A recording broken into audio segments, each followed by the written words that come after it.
Rohan, just your take on that performance in game first, please. I thought we started really strongly and had, the sort of forward momentum for most of that sort of opening exchanges.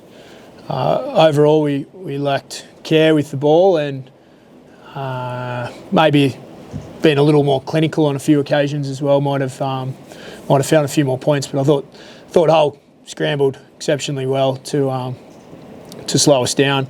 But I thought we had in both halves we had a bunch of forward momentum, falling through the line, but we didn't capitalise on that well enough. And then when they had a few opportunities close to the line, I thought we dealt with their shapes pretty well. We had a couple of moments where they got the ball down on the ground. But overall, I thought for the bulk of the game, defensively, we were pretty comfortable. Was that one of the more frustrating games this season, given the amount of errors, often in fairly good ball?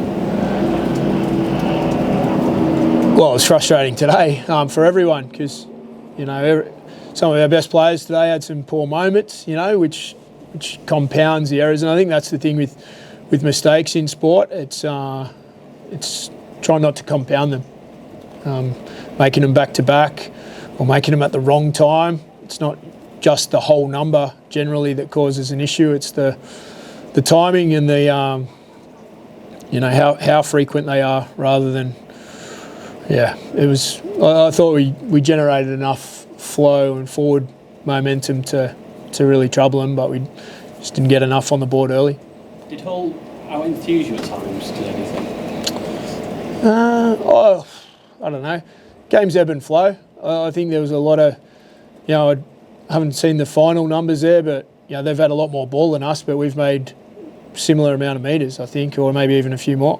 I thought some of our line speed was tremendous. Jared O'Connor leading that middle unit line speed forward. They played with high energy at times, for sure. But when we were rolling forward, we had the momentum on those occasions as well. They certainly scrambled and saved a few tries, which turned out to be big moments. How concerned is it that as much as you're getting that forward momentum with the ball, it's then leading to an error, or you're not able to actually make use of that? Yeah, we've had a few games this year where we've made inroads and we've fallen forward, but not capitalised on it. So there's some psychology involved in that for some players, that you're too eager, you're trying to find the big play, or sometimes just don't quite have enough patience to be able to get out and play the ball and get them on the next one. So I think that was certainly the determining factor in the result today. Well, undoubtedly be discontent once again from fans after that result. What's your message to them after a game like that? Yeah, that game's filled with promise, and there's a lot of talent, and there's a lot of belief in the group, and they're a very connected group. So the message is the boys will stick together, and we'll keep working hard, and we'll own our mistakes and make it the best week we can in prep. Now, how important, from your point of view, is context in where they are on the table and their journey? And does a loss hurt more when the other team's been struggling, or are you impacted anyway by the context of their season or not?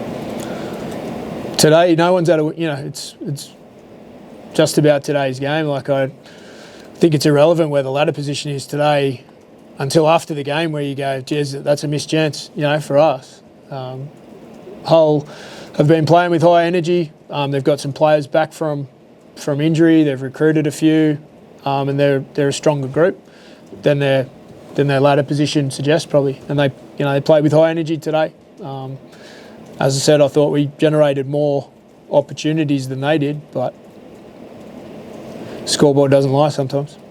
How damaging do you think it is, Rohan? Well, it's 2 points lost. I think they were there to be taken, and we just didn't have enough patience. What happened with Momorowski at the start of the second half when he was penalised? It looked like for descent, nowhere near the ball, and they scored in the second penalty. Are you aware what was on? I'm not aware, and for some reason today there wasn't a feed available to our analysts, so I couldn't replay or try and work out what had happened there.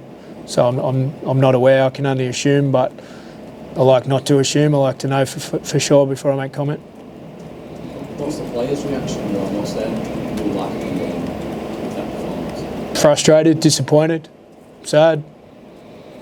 You know, lots of all of those sort of negative emotions that are commonplace when you know you haven't performed as well as you could have.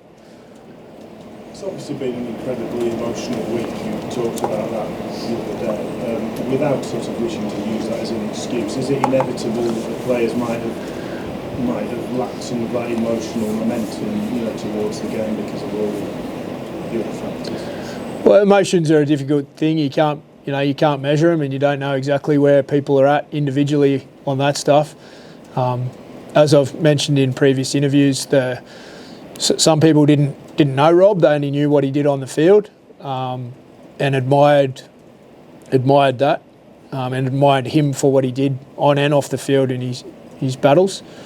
And others were very close to him. And you know, for all of those that have lost people that they're close to, you know, there's an emotional cost to that. Sometimes it can really benefit you, and sometimes it can drain you. Again, we won't ever know what impact it's had on the individuals, but I know a lot of those players in there, you know, it's been tough for them, and they treasured their time with Rob, and they, you know, I'm sure they wish they could have got a win for him today. And now the opportunities to get ourselves reset and get onto what will be a special occasion next week. And it's a great opportunity no better time to fight back.